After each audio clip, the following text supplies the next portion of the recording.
Diyos marhain aldaw po sa indogabos mga tugang. Ini ang paghurup-hurup sa tataramon. Igwang sarong kasabihan, sa kapanoan kan puso, minataram an nguso. Kun pano nin pagkaanggot an puso, kabus man na makukulog na tataramon an minaluwas sa nguso. Kun pano nin pagkauri an puso, pano man nin panraraot an nguso. Alagad kun pano nin pagkamuot an puso, pagpasensya asin pakasabot an maluwas sa nguso. Si Zacarias sa kapanuan kan sa iyang puso nagtaram nin mga bendisyon sa mahal na Diyos.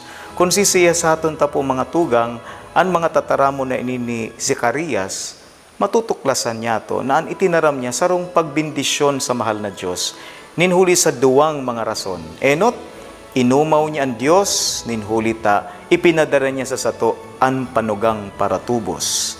Ikadua, inumaw niya ang Diyos, ta itinausa sa iya si Juan, na ang misyon iyo ang andamon ang pagdatong kan kagurangnan. Totoo mananggad, sa kapanuan kan puso, minataram ang nguso. Bilang mga Kristiyano, binindisyonan po kita nin kadakol-dakol na mga balaog, material man o espiritual. Asin ang pinakaurog kaini, iyo ang pinakadakulang balaog na iyo ang satong kagurangnan. Inaapudan kita na maging arog ni Zacarias na umawon asin bendisyonan ang mahal na Diyos. Alagad ay sufisyente ang mga tataramon.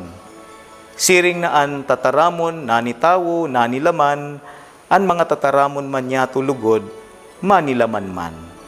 Ang pag-umaw niya sa mahal na Diyos, lugod mahiling sa satong mga gawi. Mga tugang, perang oras na sana, sasabaton ta na ang Pasko nin pagkamundag nin satong kagurangnan. Arog ni Zacarias na nagtaram nin bendisyon, magtaram man lugod kita nin mga bendisyon sa paagi kan paglinig niyato sa satong mga sadiri. Halion niyato sa satong mga puso ang mga maldisyon. Paurugon ang bendisyon sa paagi nin paggibo nin mga gawing herak asin pagkamuot sa satong kapwa urog na sa mga duka. Kaya haputuntan sa itong mga sadiri. Ano daw? Ang puso ko, pano nin bendisyon o pano nin maldisyon? Ano daw? Ang paghiling sa ko kan sa kong kapwa? Sarong bendisyon o sarong maldisyon?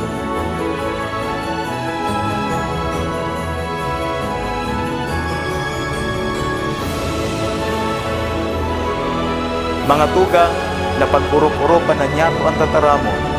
Ang tataramon, padagos na hinanyugun ta, isabuhay ta, ipasa ta.